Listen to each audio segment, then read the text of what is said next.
Welcome to Mukta and Kanmani official YouTube channel.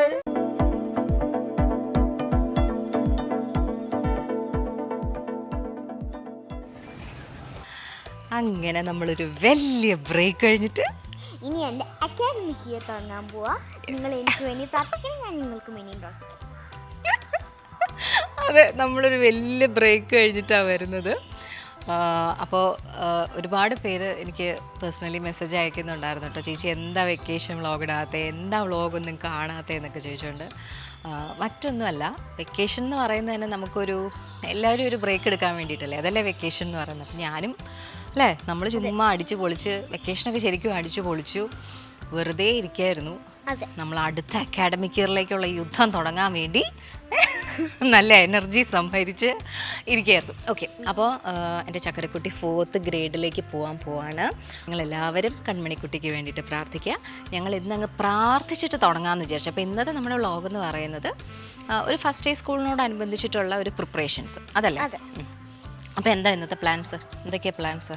ഞങ്ങൾ ഇന്ന് മലയാറ്റൂർ പോവും, പിന്നെ ഞങ്ങൾ ഇന്ന് സെയിൻറ്റ് മറിയം ത്രേസ്യയുടെ ചർച്ചിലും പോവും.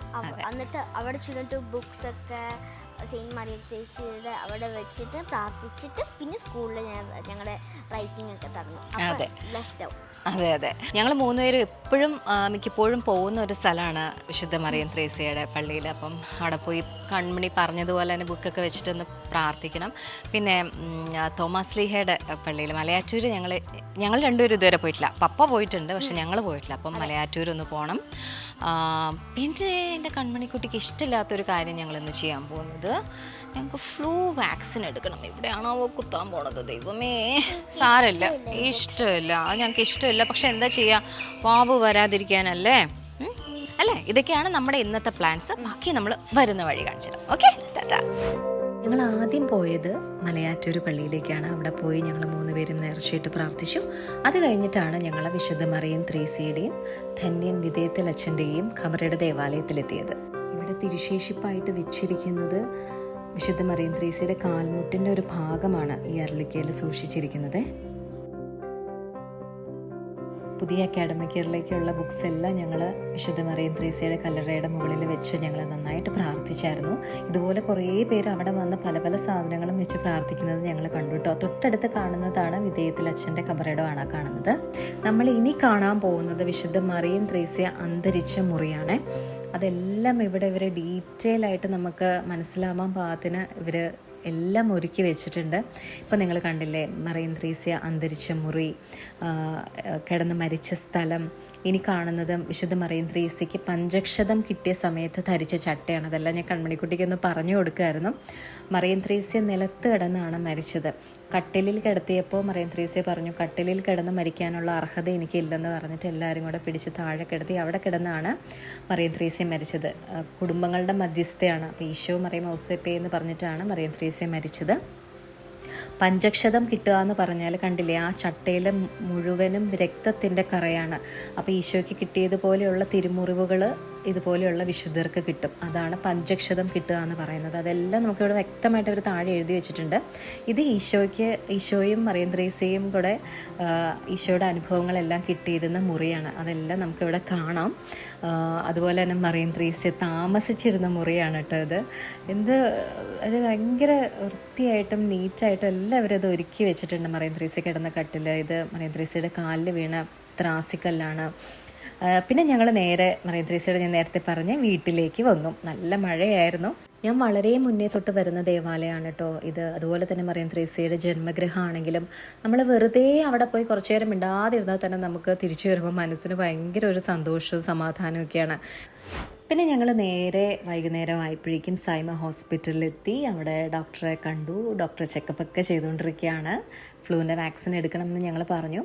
ഇനി നമുക്ക് ഡോക്ടർ എന്താ പറയുന്നതെന്ന് കേട്ട് നോക്കാം കേട്ടോ. ഞങ്ങളിപ്പോൾ നിൽക്കുന്നത് സൈമ ഹോസ്പിറ്റലിലാണ്. കൺമണിക്കുട്ടി ഇവിടെയാണ് ഉണ്ടായത്. കൺമണിക്കുട്ടിയുടെ ഫസ്റ്റ് പീഡിയാട്രീഷ്യനാണ് ഡോക്ടർ തോമസ്. ഡോക്ടർ, ഞങ്ങൾ ഇടയ്ക്കിടയ്ക്ക് വരാറുണ്ട്, എന്നാലും ഫ്ലൂ ഇഞ്ചക്ഷൻ എടുക്കാൻ വരുന്നത് ആദ്യമായിട്ടാണ് അല്ലേ? അപ്പം ഈ സ്കൂളൊക്കെ റീഓപ്പൺ ചെയ്യുന്നതിന് മുന്നേ കുട്ടികൾ ഈ ഫ്ലൂ വാക്സിൻ എടുക്കുന്നതിനെ കുറിച്ച്, അതിൻ്റെ ഒരു പ്രാധാന്യത്തെക്കുറിച്ച് ഒന്ന് പറയാമോ? ഫ്ലൂ വാക്സിൻ എന്ന് പറയുന്നത് ബേസിക്കലി ഇൻഫ്ലുവൻസ വൈറസിനെതിരെയുള്ള വാക്സിൻ. അതിനാണ് നമ്മൾ ഫ്ലൂ വാക്സിൻ എന്ന് പറയുന്നത്. അപ്പോൾ നമ്മുടെ ഇവിടെ ഇന്ത്യൻ അക്കാഡമി ഓഫ് പീഡിയാട്രിക്സ് അത് റെക്കമെൻഡ് ചെയ്യുന്നത് 6 months ഓഫ് ഏജിൽ നമ്മൾ ഫസ്റ്റ് ഡോസും അതിൻ്റെ ഒരു ബൂസ്റ്റർ ഡോസും കൊടുത്തു കഴിയുമ്പോൾ കൊച്ച് പ്രൈംഡ് ആവും. അങ്ങനെ 6 years വരെ എല്ലാ കൊല്ലവും എടുക്കുക എന്നുള്ളതാണ്. പ്രത്യേകിച്ച് ആ പ്ലേ സ്കൂൾ ഒക്കെ സ്റ്റാർട്ട് ചെയ്യുന്ന സമയത്ത് ഭയങ്കരമായിട്ട് കൂടുതൽ വൈറസുകൾക്ക് എക്സ്പോസ്ഡ് ആവുകയും അവർ കേട്ടിട്ടുണ്ടാവും പാരൻസ് ഒക്കെ പറയുന്നത് സ്കൂളിൽ പോയി തുടങ്ങിയതിന് ശേഷം നമുക്ക് മൂക്കൊലിപ്പും ചുവയും വൈറസ് അവയില്ല എന്ന് പറയുന്നത്. അപ്പോൾ അങ്ങനെയുള്ള അടുപ്പിച്ചത് ഉണ്ടാവും. കാരണം എന്താ വെച്ച് കഴിഞ്ഞാൽ നമുക്ക് ക്ലീൻ ആയിട്ടുള്ള ഒരു ബോഡിയിലേക്ക് പുതിയ പുതിയ വൈറസുകൾക്ക് എക്സ്പോസ്ഡ് ആയി അതിൽ നിന്ന് ഇമ്മ്യൂണിറ്റി ഡെവലപ്പ് ചെയ്ത് വരുന്നതാണ്. അപ്പോൾ അതിൽ കുറച്ച് കട്ടി കൂടിയ ഇൻഫെക്ഷനാണ് ഈ പറയുന്ന ഇൻഫ്ലുവൻസ വൈറൽ ഇൻഫെക്ഷൻ എന്ന് പറയുന്നത്. അപ്പോൾ അതിനെതിരെയുള്ള വാക്സിനായിട്ടാണ് ഈ ഇൻഫ്ലുവൻസ വാക്സിൻ എടുക്കുന്നത്. അപ്പോൾ ഈ ഫ്ലൂ ഷോട്ടിൻ്റെ ഒരു പ്രത്യേകത എന്ന് പറയുന്നത് നമ്മൾ ബാക്കി എല്ലാ വാക്സിൻസും ഒരു കോഴ്സ് കംപ്ലീറ്റ് ആയി കഴിഞ്ഞാൽ കഴിഞ്ഞു, പിന്നെ അതിൻ്റെ ഭാഗത്തേക്ക് തിരിഞ്ഞു നോക്കണ്ട. ഇൻഫ്ലുവൻസ വാക്സിൻ എന്ന് പറയുന്നത് ഇയർലി 1 ഷോട്ടാണ് വരിക. അപ്പോൾ ഏപ്രിൽ മെയ് ടൈമിൽ ആ കൊല്ലത്തേക്ക് സ്പ്രെഡ് ചെയ്യാൻ ചാൻസ് ഉള്ള സ്ട്രെയിൻസ് ഏതാണെന്ന് നോക്കി അതിനെതിരെയുള്ള വാക്സിൻ വരും. അപ്പോൾ നമ്മൾ ഒരു കൊല്ലം ഒരു മെയിൽ ഒരു ഷോട്ട് എടുത്തു കഴിഞ്ഞാൽ പിന്നത്തെ ഏപ്രിൽ മെയ് വരെ ആ കുഴപ്പമുണ്ടാവില്ല. ആ കൊല്ലം ആകുമ്പോഴേക്കും അവർ പിന്നെയും സ്ട്രെയിൻ മാറും. അപ്പോൾ ആ സമയത്ത് വന്നിട്ട് അപ്പോൾ സാധാരണ ഏപ്രിൽ മെയിലാണ് പുതിയ സ്ട്രെയിനിന്റെ ആ വാക്സിൻ വരും. അപ്പോൾ ആ സമയത്ത് വന്നിട്ട് എടുക്കുക, അതായത് പ്രീ സ്കൂൾ ടൈമിൽ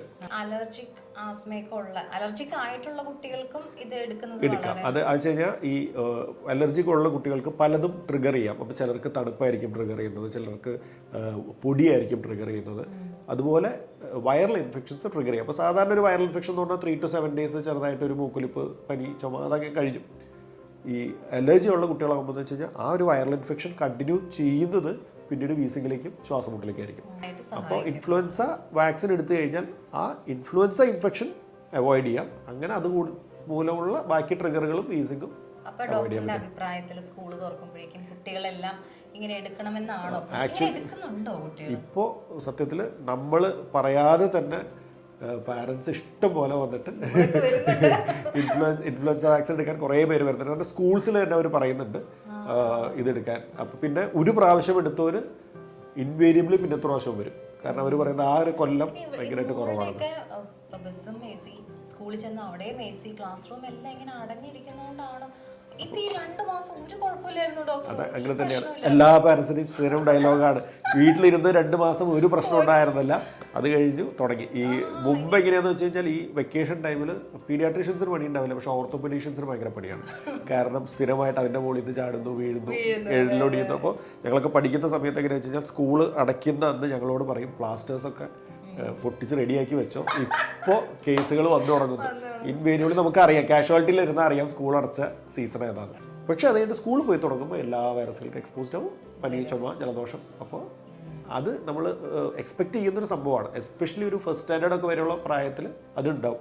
അത് കഴിയുമ്പോൾ കോമൺ ആയിട്ടുള്ള വൈറൽ ഇൻഫെക്ഷൻസ് ഒക്കെ വന്നു പോയി കഴിയുമ്പോൾ അവർ ഒതുങ്ങും.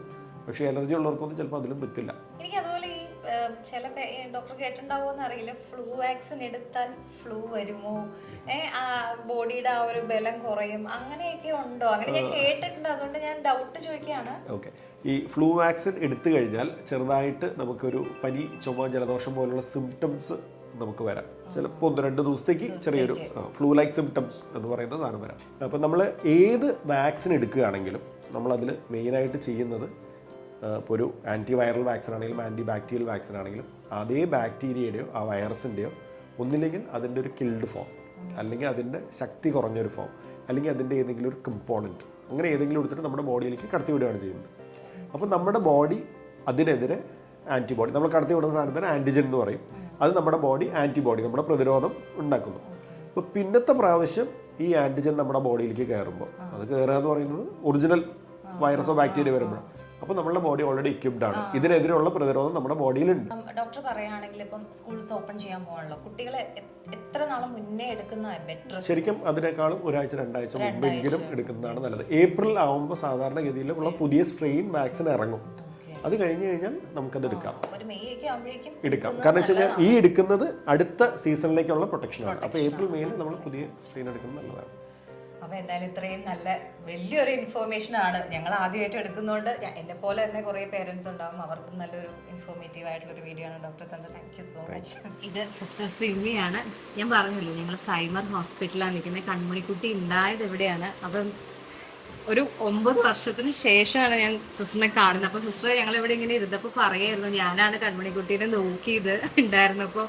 അയ്യോ എന്റെ പൊന്നെ, ഇത് ഞാനും ഏട്ടനും ഇടയ്ക്കിടയ്ക്ക് പറയും, 1.5 മാസം എന്റെ സിസ്റ്റർ ഈ സാധനം ഞങ്ങൾ ഉറക്കിയിട്ടില്ല. ഇവരൊക്കെ നോക്കുമ്പോഴേ നമ്മളാ കിടന്ന ഒരു 3-4 ദിവസം എനിക്കൊന്നാമത് സി സെക്ഷൻ ആയിരുന്നു. അങ്ങനെ ഉള്ളതുകൊണ്ടാണ് ഞാനൊന്ന് ഉറങ്ങിയത് തന്നെ. അപ്പോ കണ്ടപ്പോ സിസ്റ്റർ വന്ന് ഇങ്ങനെ പരിചയപ്പെടുമായിരുന്നു, കൺമണീനെ ഞാനാണ് നോക്കിയെന്നൊക്കെ പറഞ്ഞിട്ട്. സിസ്റ്റർ ഞങ്ങൾ സംസാരിച്ചപ്പോ സിസ്റ്ററിന്റെ മോൾക്കും ഫ്ലൂ വാക്സിൻ എടുത്തതേ ഉള്ളൂ. അപ്പൊ ഒരു കാർച്ച കേട്ടു ഞങ്ങൾ. അപ്പൊ എന്റെ മോളാണ് കരഞ്ഞോണ്ടിരുന്നെന്ന് പറയായിരുന്നു. നല്ലതാണല്ലേ കുട്ടികൾക്കൊക്കെ ഇതെല്ലാം എടുക്കുന്നത് നല്ലതാണ്. പിള്ളേർക്ക് ഒരു ഇമ്മ്യൂണിറ്റി കൂടി കിട്ടും ഫ്ലൂ വാക്സിൻ എടുക്കുന്നതുകൊണ്ട്. സിസ്റ്റർ നേരത്തെ തൊട്ട് എടുക്കുന്നുണ്ട്. ആൾക്ക് ഓപ്ഷണൽ വാക്സിൻ എല്ലാം എടുക്കുന്നതുകൊണ്ട് വലിയ പ്രശ്നങ്ങളില്ലാതെ പോകുന്നുണ്ട്. ഇല്ല. ഇപ്പൊ ഇത് സെപ്പറേറ്റ് നമ്മൾ എടുക്കുന്നു. ഇതിന് ഇയർലി എടുത്തോണ്ടിരിക്കണം. തുറക്കുന്നതിന് മുമ്പാണ് ശരിക്കും എടുക്കേണ്ടത്. ആ മെയ് ജൂൺ സമയത്ത് എടുത്താൽ മാത്രമേ എഫക്ട് ഉണ്ടാവുള്ളൂ ഇതിന്. കേട്ടല്ലോ. അപ്പൊ ഡോക്ടർ പറഞ്ഞത് തന്നെയാണ് സിസ്റ്ററും പറഞ്ഞത്. അപ്പൊ കഴിയുന്നത് എല്ലാവരും സാധിക്കുന്നവരൊക്കെ കുട്ടികൾക്ക് നമ്മുടെ മക്കൾക്ക് വരരുതെന്നാണല്ലോ നമുക്ക് പ്രാർത്ഥന, പ്രത്യേകിച്ച് ജൂൺ ജൂലൈ മാസങ്ങളിൽ. അവര് വയ്യാണ്ടാവുമ്പോ നമ്മളും ടോട്ടലി ഡൗൺ ആവും. എല്ലാവരും കഴിവുന്നതും വന്നെടുക്കാൻ ശ്രമിക്കുക. Thank you so much.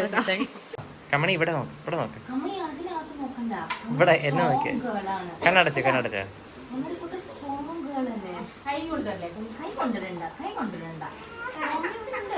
ചേച്ചി ഇങ്ങനെ വരും, ഒറ്റ കുത്തു നോക്കും. അതിനേക്ക് നമുക്ക് സച്ചുവിനെ കൊണ്ട് കളിപ്പിക്കാം. സച്ചുവിനെ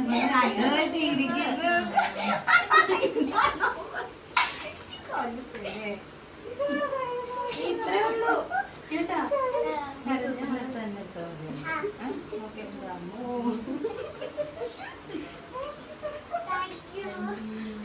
ഇപ്പോ സൂചി അകത്തോട്ട് കയറി, എന്നിട്ട് ഞാൻ സൂചിയിലോട്ട് നോക്കാണ്ട് വേറെ സ്ഥലത്ത് ഡിസ്ട്രാക്റ്റഡ് ആയപ്പോ എനിക്കൊന്നും ഫീൽ ചെയ്യില്ല.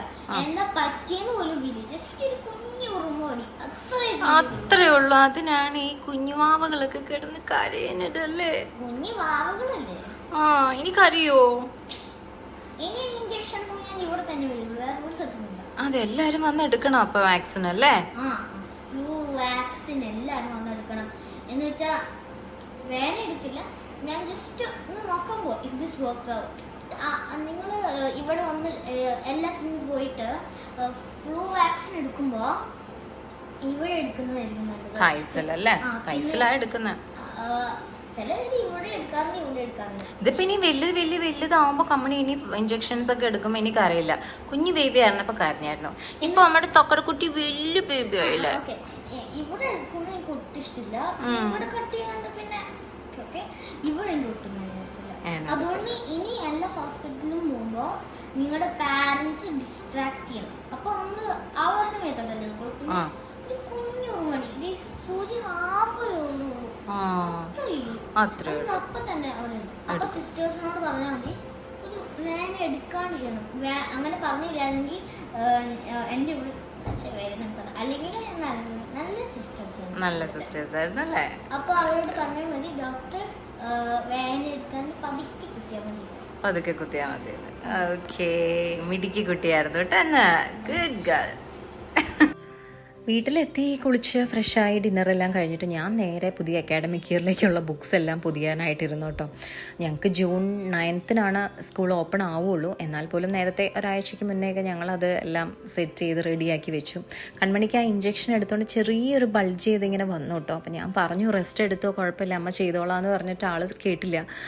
എനിക്ക് നെയിം സ്ലിപ്പ് ഒട്ടിക്കണം, പേര് എഴുതണം എന്നൊക്കെ പറഞ്ഞിട്ട് എൻ്റെ കൂടെ വന്നിരുന്നു. അപ്പം ഞങ്ങൾ വേഗം കൺമണിക്കുട്ടിയും കൂടെ വന്നുകൊണ്ട് വേഗം തീർന്നു കേട്ടോ. അപ്പോൾ ഇന്നത്തെ ഈ വീഡിയോ ഇത്രയേ ഉള്ളൂ.